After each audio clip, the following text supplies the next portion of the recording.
surprised you about this record? You know, having heard my stuff, or maybe you've been here for a long time. Maybe you just joined. Love to everybody, but I'm curious, like, what's one thing that like sort of surprised you about the record?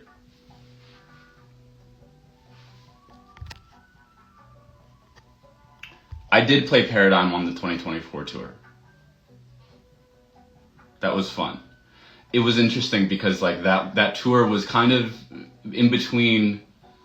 It was like in between Suspension of Disbelief and this new record. I had like 70% of Paradigm written, but I was still kind of, you know, experimenting. And I thought that it would be cool to, I mean, truth be told, I thought the record would be out by that point. But I ended up using that sort of opportunity of the music not being out to sort of try out the songs and bring them directly to my listeners. And it really kind of like, it hyped me up a little to put these songs out. So I appreciate it. All right, let's see. I'm seeing the new style, the slight shift in genre. The higher pitch being a theme throughout the song. Yeah, you know, this was the first time that I really committed to a theme. You know, I dipped a little bit into that in Suspension of Disbelief, and I guess I'll talk a little bit about how that album kind of was the door to Paradigm. But I grew up listening to rock bands. I grew up listening to like just these bands that would change the way that they would dress, and all of their visuals would change, and all of the color schemes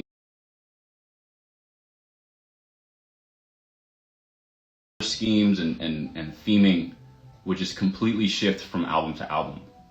And I thought, like, I feel like, you know, people are cool to kind of commit to this one sort of like theme. It doesn't have to be one theme, but just specific, this sort of specific pastiche throughout.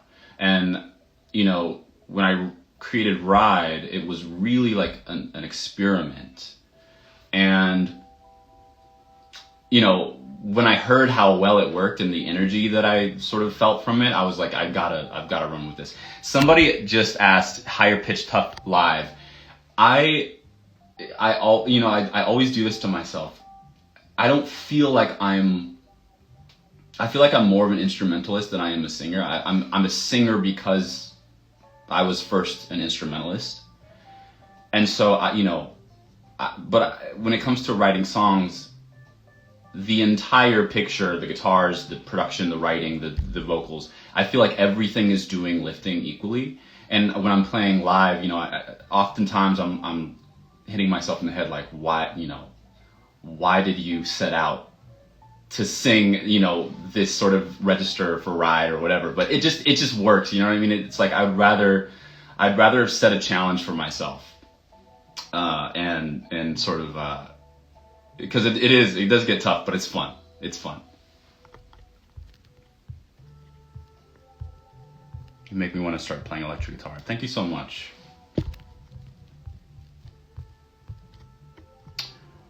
Which song was the most challenging to get to come together? I would say like maybe In the Way.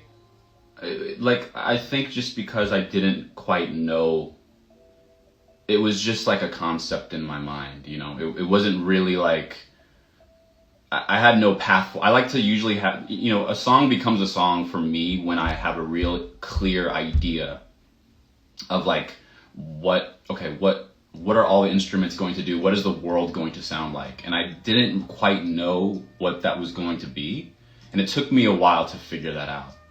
And so, yeah, like, I think In the Way probably was the toughest.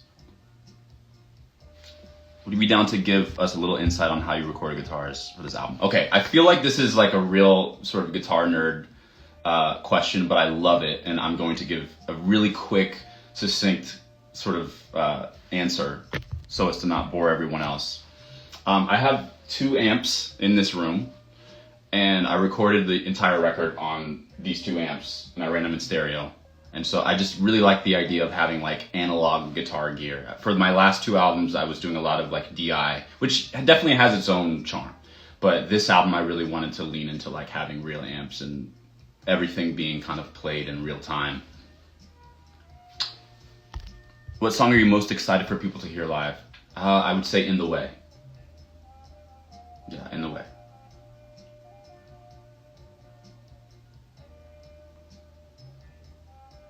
Any chance for a Paradigm tour in Indonesia? In the works.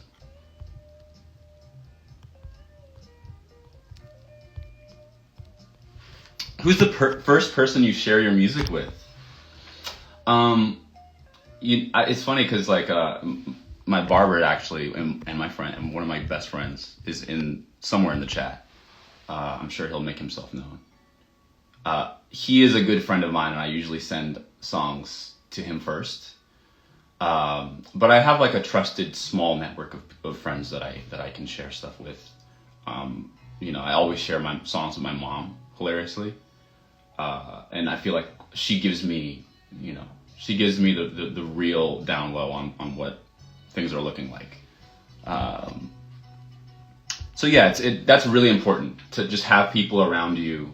If you're an artist or you make music, I think it's really important to keep people around who will tell you the truth, because I'm always making ideas. I cannot emphasize how many ideas don't make the cut, which is why I feel the songs that you do get to hear feel like accidents. I don't know. It's like it's like the serendipitous thing when a song works out or when an idea works out, because like I have just an absolute trove of bad ideas in my head that you guys will never hear. So, and my friends will tell me, when I've missed the mark. Let's see. How was it like working with Alex Isley? Alex is a great friend. She's incredibly talented. It was the first time that I had witnessed somebody like write a song in the room. I had the pleasure of working with her and Jack Dine on their past two projects. And yeah, it was really cool just watching her, like, me and Jack were working on music, and she just kind of like was sitting on a couch just humming a little bit, and then she just the song just kind of came out of nowhere, and that's super impressive of me. I don't have that ability. I cannot just sit in a room and come up with something like that. It was very, very cool. Shout out BTS.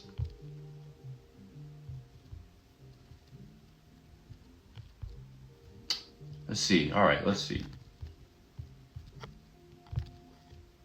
How do the visuals come together? I have like a business and creative partner that I work with, and Rob Augustine, and him and I kind of go back and forth on a lot of the sort of creative direction. And so it's just a lot of us talking about what we want everything to look like, and the sort of songs come together, and we kind of build the world around there.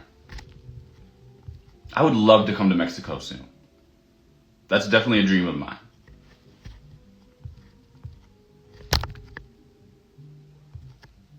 Let's see.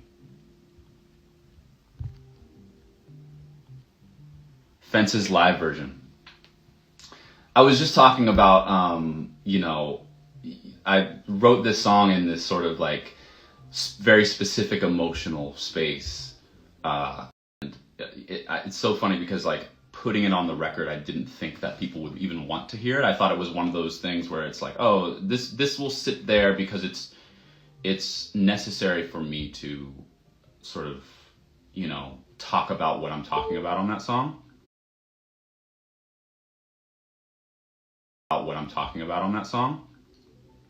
But, based on what I've been hearing from everybody, I'm realizing that Asia tour definitely needs to happen. I'm seeing a lot of Rinny collab comments. Rinny is the homie. Maybe it'll happen one day. Where do you get inspired the most? I think I get a lot of my ideas when like in motion. So if I'm driving or I'm walking, usually that's when just a bunch of stupid melodic ideas will hit me. Um, I yeah, I don't know. It changes throughout the years, but I would say like the one thing that has remained constant is just like when I'm walking, when I'm outside, when I'm driving, I like need to be in between spaces for my brain to sort of intercept any sort of creative idea. Was there any song, let's see here. Was there any song you would have liked to add but preferred to leave for later? Yes, there's a few songs that were going to be on this project, or at least I thought that they were. And I just felt like, just to pay respect to the song, I felt that I needed to just hold off and just allow those songs to become what they needed to become for the next thing, or maybe not, I don't know. But usually I don't work that way. Maybe it's just a matter of like growing as an artist. I'm getting a little bit better at actually like being productive in terms of like finding ideas that actually work versus just like trying all of this different stuff and most of it being bad, but then it's like every once in a while you'll get like one good idea or whatever. I work that way. But this was the first time where I felt like there was a lot of songs that sort of, you know, some of them were better than others, but there was actually a song that was going to be on the project that Fences ended up replacing. And so, yeah, it just made sense. And I guess maybe one day I'll put it out. I'm actually thinking about, and I'll tell you guys just because it's just us right now. I'm thinking about maybe sharing some of the ideas, some of the demos, some of the stuff that I was working on just in between Suspension of Disbelief and Paradigm, and figuring out a way to share them with you guys, because I feel like they're just sitting on my hard drive doing nothing for anyone. So maybe eventually. Love your music. Thank you so much. Let's see. What inspired your sound, and what was the creative process for the new album? I think it was just kind of, firstly, like writing Ride was the first catalyst for everything else that kind of followed, that became Paradigm. And then I just kind of leaned into sort of clean 80s guitars. A little bit of it was what I started with Suspension of Disbelief. I feel like the songs Sunbleach and Deep Green like were the first kind of gateway into the sound that became Paradigm. I feel like I started to get into, I remember John Mayer released like Sob Rock, and I was like, I like this album. I like the idea of it being like the sort of like 80s soft rock aspect of things. But I just kind of wanted to explore that myself.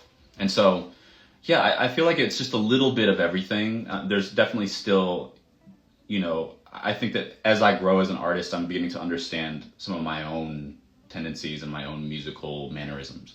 And so I'm able to lean into that while also exploring. And I always want to keep that authenticity in the center of things while also exploring other sort of just channels of creativity. And so, yeah, that's kind of... Happy birthday. Happy birthday, Amy.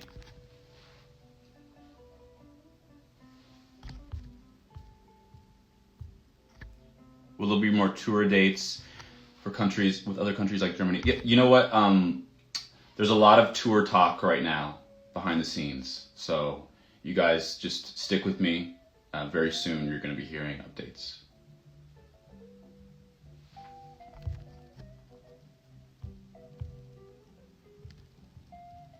How are you guys doing? How's your Friday? Do you prefer to write or produce?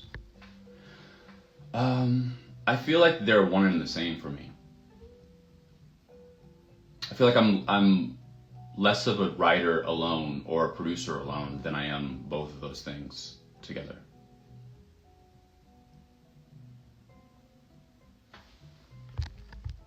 Hope the restock wouldn't sell it within 3 minutes again. I'll definitely let you guys know ahead of time the next time that we're gonna do like an e-com drop. Atlanta, we're definitely coming back. That was one of my favorite shows. That was incredible. I broke a guitar string and it was great.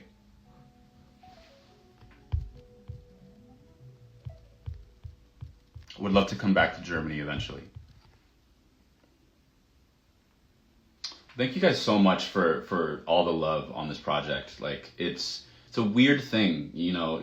I've been living with this music for a long time, and so it's not new to me, you know. And so you kind of lose perspective when you're making it all yourself, you know. You kind of lose perspective a little bit, and so I've always loved the music, and I've always been very proud of it. But you know, ask any artist. We get to this point where you're like, is this what I think it is? Is this accomplishing what I want it to accomplish artistically? And just the outpouring of love toward this project has been absolutely wonderful. And so I really, really appreciate you guys. Year after year, you guys support, and I do not take that for granted. So thank you so much.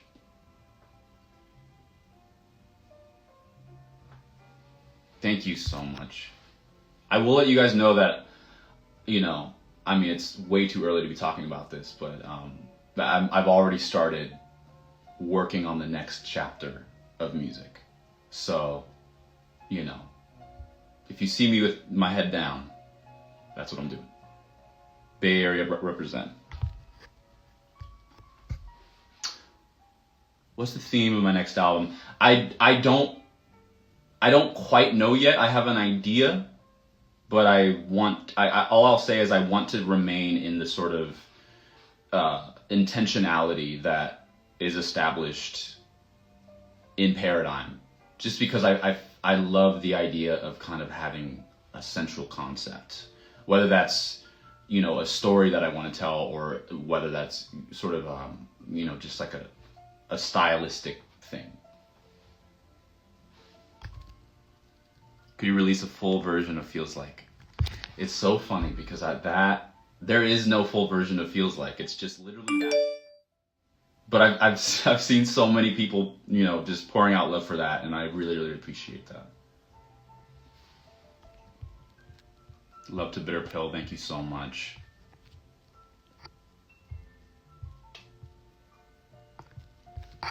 So excited for your next project. What's my skincare routine? It's pretty simple, and I feel like I need to be more consistent with it, but it's just moisturizer and, what is it? Like toner, moisturizer, a little bit of like serum. It's pretty chill. I try to pick up some stuff when I go to Kuria. Who inspires me the most? Kendrick Lamar, John Mayer, Ryuichi Sakamoto, a lot of people. Steph Curry. I don't know, just throwing out people. Feels like your interludes would slap as full songs. I'll tell you a secret. Sweet Revenge actually does have a full version,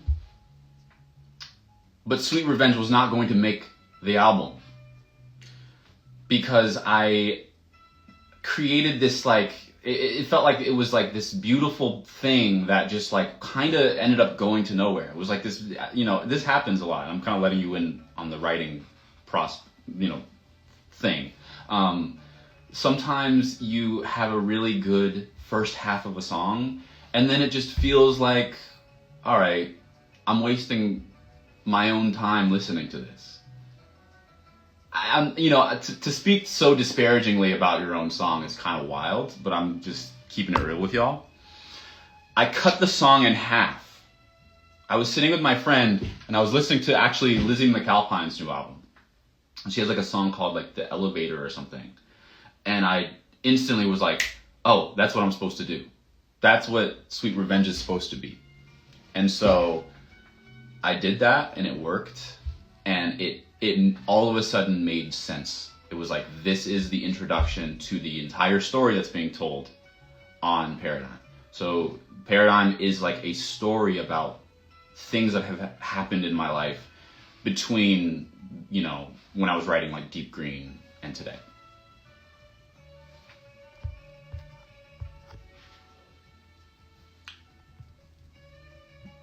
Need more songs like Bitter Pill. When I get sad, I'll definitely come through with that. But I'm really happy right now.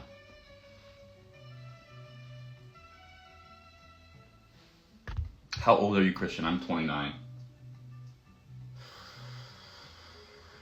It's looking scary, y'all. Those numbers are getting real. I would show you my pedal collection, but it's not, my pedal board is not here in front of me right now, unfortunately. Usually it's here, I would tell you, but, you know. Well, guys, I want to, I want to respect your time. This has been real fun. I feel like I need to do this more. Thinking of ways to get to know you guys more and share more of the process. And so, expect more of this and things like this. I appreciate you guys so much. Thank you for hopping on, taking time out of your day or night, wherever you are. And this has been cool. It's been 30 minutes. I feel like I've overstayed my welcome. So, you guys have been absolutely wonderful. Thank you so much for listening to the album. Keep listening to it. Tell me what you think. Message me. Tell me what you don't like. Actually, don't. I'm not ready for that. And I will see you guys very, very soon on the road. I will do more. I'll make sure to make it worth your time. Well, thank you guys so much. Hopefully you guys have a great weekend, Friday, whatever you're doing. Hopefully it's a wonderful time. I'm gonna go on a walk because it's beautiful. And yeah, I love you guys.